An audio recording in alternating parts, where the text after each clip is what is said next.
Hardware tools are really slow in both compilation time and execution time compared to software. In software, you get the nicety of executing newly written code and generating results within seconds. A key reason why this works in software is code modularity. Software modules can be compiled independently, allowing both for parallelization and incremental compilation. Modularity also allows just-in-time compilation, where execution begins immediately while compiling faster code in the background. In fact, recent research showed a technique for doing just this for Verilog by JIT compiling to FPGAs. Doing this for hardware is complicated due to the loopy propagation of information across module boundaries. One way of resolving this problem, while maintaining high-performance execution, is to flatten out the module hierarchy so that computation can be ordered globally. But then we've just lost modularity. However, most systems instead rely on some kind of event propagation, with complicated rules that might be sensitive to the order of event processing. Another big issue in hardware development is the cost of verification, including verification across levels of abstraction. Hardware may be specified in an untimed high-level way, at a clock-accurate level, with respect to gate delays, latching times, and clock edges, or even at the level of SPICE simulation. And if you want to be cheeky about it, you could even simulate the circuit at the level of fundamental physics. So it shouldn't be a surprise that there's no one single semantics for describing hardware. Unfortunately, that hasn't stopped anyone from trying to shoehorn everything into a single HDL. Even if you start with an obvious set of values, like 0 and 1, you end up adding unknown, and then Z to handle buses, and then weak values to handle limited analog behavior, and on and on. We think abstract interpretation can help attack these challenges and recover simple semantics. By semantics, I mean, how do we write a simple reference interpreter for a new language? Consider hardware at the level of digital logic, zeros and ones. By considering all possible subsets of our values, we can talk about all possible values that a variable might have.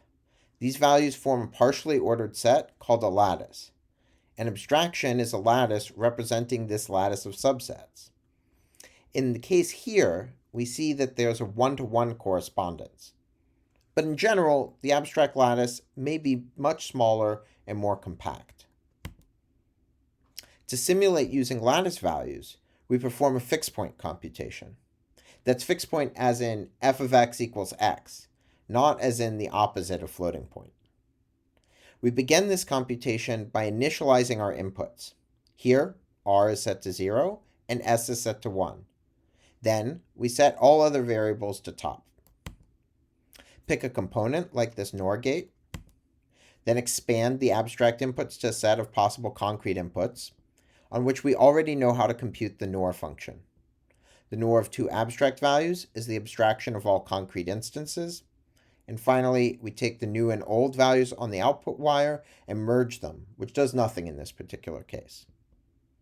Then we pick another gate and repeat. NOR of 1 and anything is 0, so the output here is 0, which sets Q bar to 0 when we merge it with top. Finally, we come back and execute the original NOR gate a second time. In 3 iterations, we've managed to compute the fixed point. But what if we executed the gates in a different order? It turns out that it doesn't matter. There's always a unique solution to a lattice fixed point problem. Furthermore, the algorithm we just saw will always terminate. This approach resolves a number of things. In Verilog, there's a single unknown value, but in our lattice, we've got 2. If we drive zeros as inputs to our SR latch, the result is top. We don't know what the output is because it could be 0 or it could be 1. However, if we drive a 0 into a triple inverter loop, the result is bottom. We don't know what the output is because it can't be 0 and it can't be 1. Other languages have unknown values too. For instance, the functional hardware language Signal specifies a star value with its own idiosyncratic semantics. Notably, the lattice we just showed you is used by Carl Seeger in his simulation and verification tool VOS2, which is in use at Intel.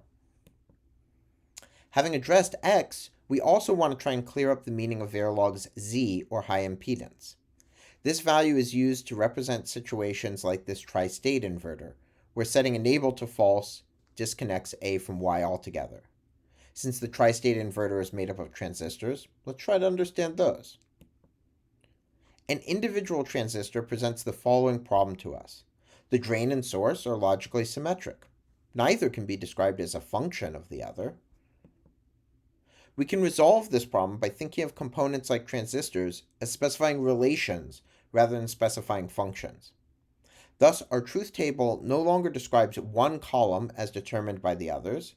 Instead, we specify which tuples are allowed versus disallowed by the relation.